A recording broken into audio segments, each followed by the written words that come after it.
Okay, in this video, we're going to make some three-dimensional text, real 3D text in After Effects.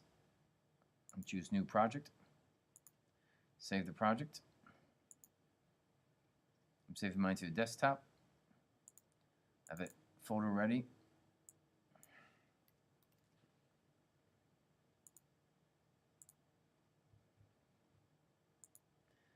I'm going to make a new composition.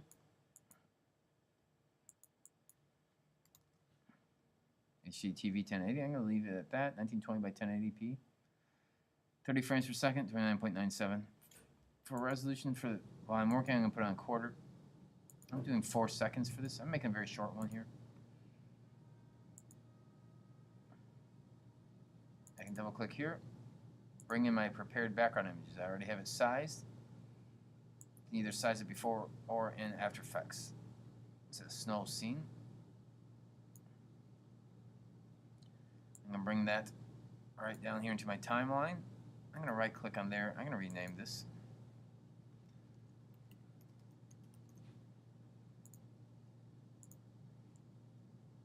I clicked on that layer. Now I'm going to make a new layer. I'm going to make a new text layer. I'm just going to type out the word snow. If you have your cap lock on, make sure you take that off. I'm going to resize that. I'm going to highlight that text. Click or double click on it and resize it. And change the font if you want to. I'm going to use more of a thicker font. Maybe Arial Black, just so you can see it a little better while I'm working. Okay, then I can click back to my Move tool and reposition that text. Now, you see the rotation point is right here. I'm going to change that. I'm going to go to this Pan Behind tool, and I can click and move that central point to the actual center of the word. So if I'm doing rotation or anything like that, I'll rotate around the center point instead of the bottom corner. Good. Back to my Move tool. Reposition it where I want it. And we're ready to begin soon. Next, I'm going to activate the 3D space by clicking over here of these. So I'm sort of putting these two-dimensional items in three-dimensional space.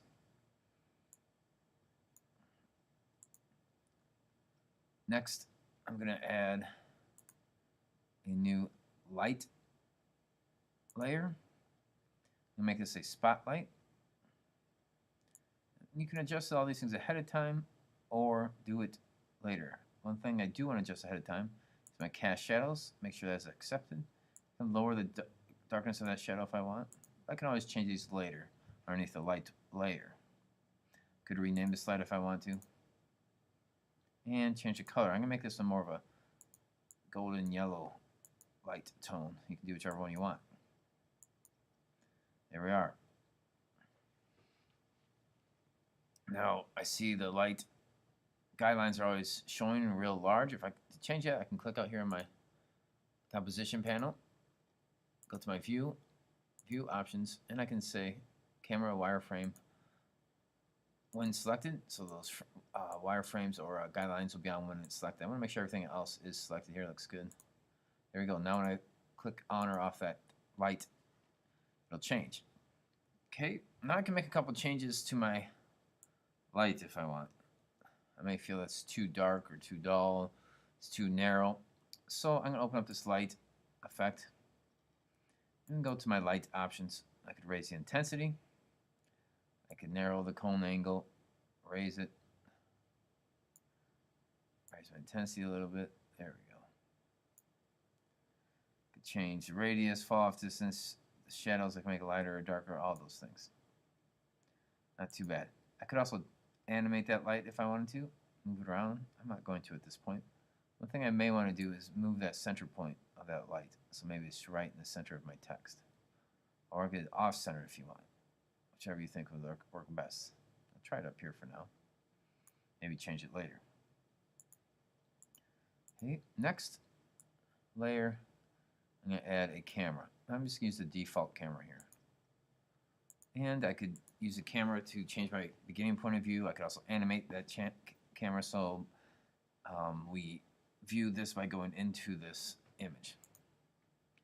Okay, one other thing I can do with the 3D for the snow in the background, I can change that. Right now, those layers are right on top of each other. If I look at it from the active camera, which is the front, if I look at it from the left, you can see both the layers are right here. I can always click them, move them around if I want. If I click on that layer, I can move this guy forward and this guy back if I want. The background layer back a little bit.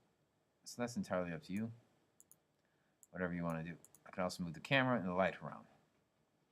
I can do that from left, top, any of these angles. I'm gonna go back to my active camera. I can also do it from active camera view. If I clicked here, I can click and move the snow closer or further away.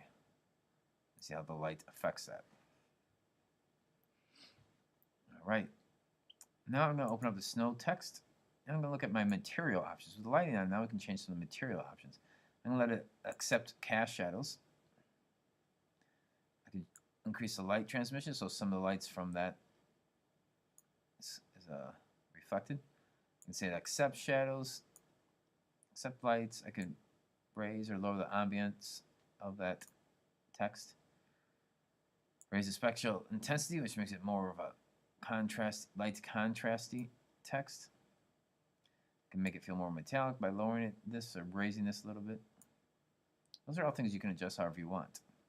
Good, not too bad. Now I can say, well, those shadows might feel a little big. That may be because my light may be too far away or too bright. I can lower it, change it. I can also bring it closer with the position. And if I bring it closer, that'll make that shadow a little smaller of the text. There we go. Whatever you think looks best, that's up to you. I can always also look at my light options, and I can make the shadows less obvious there with the light options. Not too bad. Next, I'm going to make my text 3D. So we've got everything arranged here however we want it. In my next video, I'm going to see how we can make this word snow actual 3D space text. Save this, and I'll see you in the next video.